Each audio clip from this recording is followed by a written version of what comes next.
안녕하세요, 오토카메가진입니다. 오늘 얘기할 주제, 기아의 GT카 스팅어가 분명 모델이 2022년형으로 나왔지만 나름 마지막 에디션을 끝으로 단종 수순을 밟는 안타까운 사연 및 저조한 판매량의 분석, 하지만 현재 판매 모델의 가격표 분석을 통한 충분한 매력 어필까지 해보려 합니다. 마지막이 될 수 있기에 좀 많은 내용을 내포하고 있어 영상이 길어질 수 있으니 정보창 및 고정 댓글의 각 주제에 맞는 타임라인으로 이동을 하면 됩니다. 첫째, 스팅어를 런칭할 수밖에 없던 배경. 일단 스팅어가 나온 배경에는 제네시스 BH 모델처럼 고급화 브랜드를 대표할 수 있는 모델을 출시, 쭉 끌고 가다가 고급화 모델을 런칭하려 했기에 기아 로고가 아닌 독립 브랜드 로고를 장착하고 나왔죠. 그리고 제네시스와는 차별점이 확실해야 했고요. 사실 기아의 이런 노력은 스팅어가 처음이 아니었습니다.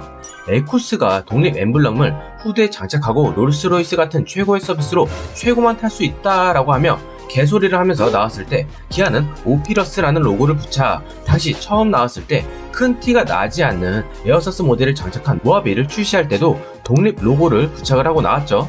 이때가 IMF 국민 구제를 받았지만 국민들의 자발적 근모으기 같은 자신을 갈아넣는 희생을 통해 대기업 및 나라 부채를 갚자고 힘을 모아 빠르게 개미지옥에서 탈출하는 저력을 보였었고요. 이에 현대기아가 생각하기에 우리도 렉서스 같은 고급화 브랜드를 런칭, 세계에 빠르게 선보일 수 있겠다 싶었죠. 기아 세단 라인의 명칭 변화로 K9이 들어서면서 다시 기아 엠블럼을 장착, 플래그십 세단에도 현대의 고급차 및 그랜저에도 밀린 듯한 인식을 갖게 되자 다른 전략 라인을 들고 가자 우리나라 국민들도 차의 다양성 및 달리는 본질의 맛을 알 수 있을 것이다 라는 생각에 GT카를 기반한 고급 브랜드를 런칭을 하려 했었죠.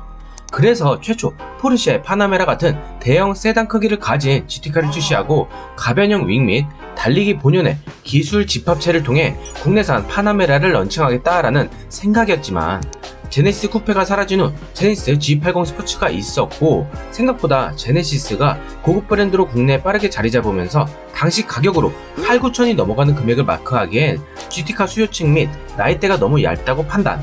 결국 시작가 3천 후반에서 4, 5천만원 사이 금액대로 나오게 된 거죠. 그러면서 출시 전 많은 예상을 물리치고 생각보다 떨어지는 옵션이라고 할까요? 그런 부분들이 빠지고 나오게 된 거죠. 처음 나왔을 때 왜 광고를 졌다고 했지? 라는 생각이 들 만큼 드리프트하고 지지고 볶고 마치 로터스의 모델을 그대로 가져온 엘란을 보여주려 한 듯한 모습이었죠. 그리고 결과는 엘란처럼 쓸쓸한 조기 퇴장. 솔직히 국내 완성차 시장의 새로운 지표를 열었다 하는 것과 현행 모델 역시 이만한 가격에 이만한 퍼포먼스 및 크기를 가는 차가 있을까요? 정말 역대급 혜자라고 생각하는 패밀리 GT 세단임에 틀림없지만 왜 이렇게 된 걸까요? 우리 어떻게 하다 이렇게 된 거죠? 두 번째, 스팅어의 길이 꽃길이 아닌 이유. 2017년 스팅어가 먼저 출시할 때만 해도 제네시스 G70이 나오기 전이었고 G80 스포츠 모델은 잘 팔렸지만 생각보다 가격대가 세서 젊은 층들이 확 들어가기도 그랬고 크기도 부담스러운 크기였죠. 나름 매니아층을 만들어가면서 좀 팔리려 싶을 때쯤 같은 플랫폼을 사용한 제네시스 G70을 출시하게 됩니다. 자, 여기서부터 포지션이 엄청 애매해져요. 엄청난 스포츠 세단인 것처럼 광고하고 포장했지만 실제 3시리즈 오너들한테 좀 까인 부분도 있었고 패밀리 GT 세단이 어떻게 펀카 스포츠 세단의 대표 주자인 3시리즈 및 M3에 비비냐 라는 거였죠. 그런데 여기서 제네시스 마케팅이 주요하게 됩니다. 국내에서 호평하면 광고다보다 현기차일 뿐이다 라고 하다가 북미 및 유럽 언론 및 해외 유튜버들에게 이 가격대에 좋은 차다 3시리즈와 견줄만 하다라는 얘기를 하니까 오, 해외에서 인정했으니 인정 대박 이러는 거죠. 한 가지 얘기하고 싶은 것은 해외든 국내든 마케팅 및 차량 제공 방식은 다 같다는 점입니다. 언론도 기업이고요. 참고로 현대기아가 해외 마케팅에 쓰는 비용이 상당히 막대합니다. 여튼 근데 북미에서 스팅어의 위치는 전통적 패밀리 세단 GT카 본연의 모습을 보여주고 그 포지션에 대해서만 얘기를 하니 실제 수요층이라고 생각했던 20, 30대 구매층이 G70으로 이탈, 2018년부터 급격한 하락세를 나타내게 되는 거죠. 그리고 외관도 좀 한몫을 했죠. 후면부의 완성도는 높지만 전면부 그릴에서 기존 로체 때나 보일 법한 호랑이 코 그릴을 너무 억지로 적용한 게 아닌가. 진짜 독립적 레이블로 가져가려 했다면 그릴을 더 멋진 형상으로 새롭게 내세우고 그 그릴을 중심으로 새로운 파생 모델을 만들었다면 이런 생각을 해봅니다. 혹은 현행 K5에 적용한 타이거 페이스 얼굴의 스팅어에 적용, 이 그릴을 갖고 새로운 파생 모델을 내보였다면 현 상황보다 훨씬 나았을 텐데 말이죠. 페이스리프트 때 좀 해보지. 제네시스 G70이 바로 그런 거죠. 사실 G80과 EQ900은 현대차 시절에 제네시스를 런칭하기 위한 차별화 디자인을 적용시켜 육성하여 독립을 시킨 것이고, G70은 제네시스의 아이덴티티가 그대로 담긴 모습이라 현대차와 제네시스의 가덕이 디자인이다 라고 직접 루크 돈콜버케 당시 현대디자인센터 부사장이 직접 밝혔습니다. 실제 헤드램프 안을 보면은 두 줄 램프로 갈 거다라는 식의 예고를 보였고요. 그릴 하단부에 현행 그릴 디자인에 예고를 했죠. 게다가 국내 자동차 시장이 실리보다는 보여주기 부분이 많죠. 기아차 아이덴티티가 그대로 적용된 스팅어를 찾는 것보다 이미 국내에서 인정을 받고 언론까지 진짜 부자는 제네시스 탄다 라고 말하면서 자동 홍보를 해준 만큼 G70이 스팅어보다 뒷자리가 좁고 발이 안 들어가고 성인이 앉기가 너무 불편하고 등등 여러가지 이유가 있어도 제네시스를 선택한 이유가 있는 거죠.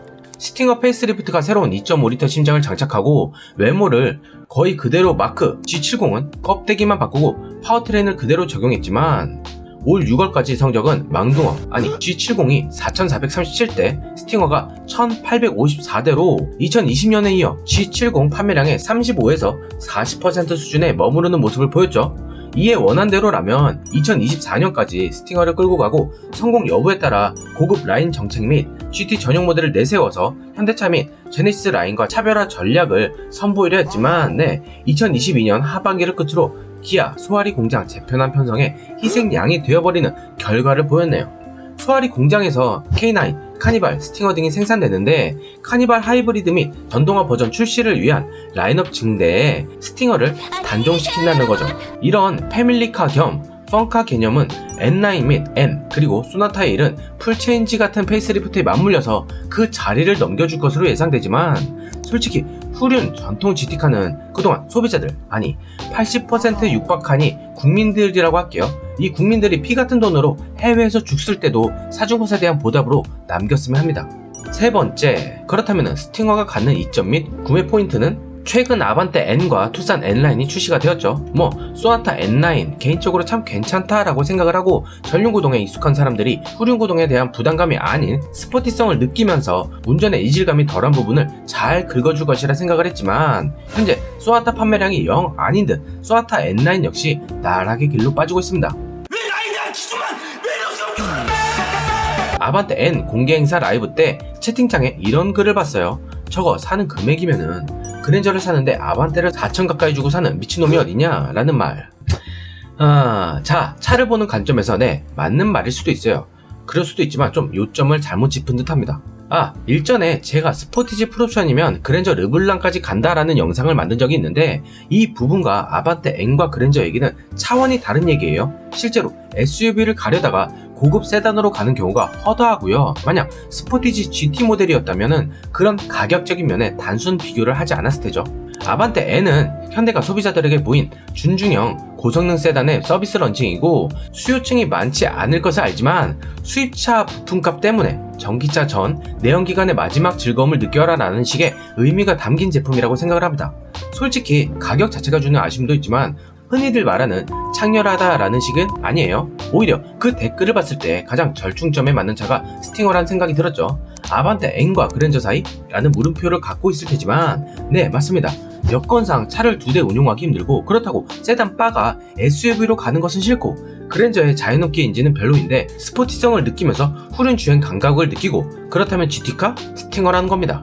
그래서 스팅어 광고가 패밀리 세단 같은 광고로 바뀌면서 내세우게 된 건데, 개인적으로 아빠의 즐길거리, 친구 만나거나 혼자 탈 때는 드라이빙의 즐거움을, 아이까지 태울 때는 후륜구동의 좋은 주행 질감 및 세단 같은 운행, 이런 식의 광고였으면 참 좋았겠다 싶었지만요. 그랜저? 에이 넘어갔다 라고 할 수 있겠지만 전체 길이인 전장은 그랜저보다 160mm가 더 짧아요. 전폭은 5mm 차이로 거의 같고 전고는 70mm나 더 낮고요. 휠베이스는 오히려 20mm가 더 길지만 후륜구동 특성상 전륜구동이 그랜저보다 약간 더 작다고 생각을 하면 되죠. 트렁크 용량에서도 마찬가지고요. 연비는 복합연비 리터당 11.2kg로 그랜저와 리터당 0.7kg 밖에 차이가 나지 않습니다. 하지만 퍼포먼스, 스팅어는 2.5 싱글터보 엔진에 최대 출력 304마력과 5800rpm에서 발휘, 최대 토크는 43kg로 2.5L 자연흡기 198마력에 25.3kg를 마크하는 엔진보다 더 큰 메리트가 있다고 보고요.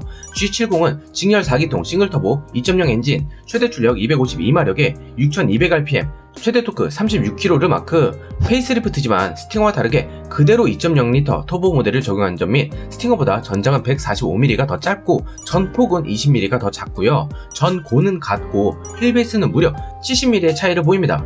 그래서 즐기면서 탈 수 있는 올데이카, GT카의 역할은 스팅어밖에 없는데 단종 소식이 들리니까 아쉬울 뿐이죠. 막상 보내려니까 아쉬운 그런 기분인 것과 같은 느낌이네요. 가격이 너무 비싸거나 옵션 메리트가 없어서 그런 것 아니야? 라고 할 수가 있겠죠. 자, 네 번째, 새로운 기아 로고로 끝? 가격 대비 아쉬운 옵션 구성? 알고 보면은 해자. 어수선한 와중 북미에서 2022년형 스팅어가 공개가 되었고 신형 기아 로고가 장착된 것을 알 수가 있습니다. 국내에 페이스리프트한 모델 그대로 새로운 기아 로고만 바뀌었다고 보면 되고요. 곧 있으면은 국내에도 새로운 신형 로고가 장착된 스팅어를 만나볼 텐데 신형 로고가 스팅어에서는 오히려 더 안 어울리는 느낌을 주는데 기존 E자 형태의 사륜구동을 형상화한 로고에 2D 스타일로 했으면 어땠을까 하네요. 근데 어차피 단종이라 가격표를 보시면은 마스터즈까지 안 가도 가격 메리트는 크다고 생각을 합니다. 가격표를 보면은 2.5L 터보 모델 플래티넘 개소세 엔화가 적용 시 3,853만원이죠. R타입 MTPS와 제니스에도 들어가는 8단 자동 변속기, 그리고 통합 주행 모드 시스템 및 많이 개선된 고급형 스탑앤고가 장착이 되고 자동 제한 장치인 수동형 LSD가 적용이 되는데 이 MLSD는 전자식이 아닌 기계식 자동 제한 장치입니다. 굳이 AWD를 추가로 선택하지 않아도 좌우바퀴의 구동력을 조절, 눈길과 빗길 등 저마찰 노면 주행 시 구동력을 향상시키고 전자식 LSD는 ESC의 개입이 자주 있는 편이라 후륜 운전 재미를 느끼는 분들은 기계식 LSD를 선호하는 분들도 많죠. 급격한 호너링과 급출발, 급가속 시 슬립 발생 등 불필요한 구동력 분배에 의한 추진력 손실 최소화 등 장점이 많습니다. 에이다스 시스템은 교차로 대항까지 가능한 전방 충돌 방지 보조 및 차로 이탈 방지 및 유지 보조, 드라이브 와이즈 옵션을 꼭 적용해야 나왔던 후측방 충돌 방지 보조와 후방 교차 충돌 방지 보조, 운전자 주의 경고와 정차와 재출발 지원 및 고속도로와 자동차 전용 도로 반자율 주행이 가능한 내비게이션 기반 스마트 크루즈 컨트롤까지 기본 트림에 장착이 되어 있고요. 안전도 7개 에어백 및 전후방 주차 경고, 18인치 브릿지스톤 타이어와 LED 램프 커넥션, 윈드실드와 1열 이중접합 차음유리, 듀얼 트윈 머플러가 장점이고 아쉬운 점이라면은 4.2인치 컬러 LCD 창을 제공, 풀 디지털 클러스터는 아예 제공을 하지 않는다는 점이죠. 하지만 D커 스티어링 휠을 제공, LED 전체 실내 등 적용과 기본 적용된 가죽 시트 및 운전석 파워 시트, 1열 열선 통풍 시트, 2열 6대4 폴딩과 하이패스 및 전자식 변속 레버, 패들 시프트와 전 좌석, 파워 세이프티 윈도우, 2존도 아닌 3존 독립제어 에어컨, 미러링과 커넥트, 차 결제까지 지원하는 10.25인치 내비게이션,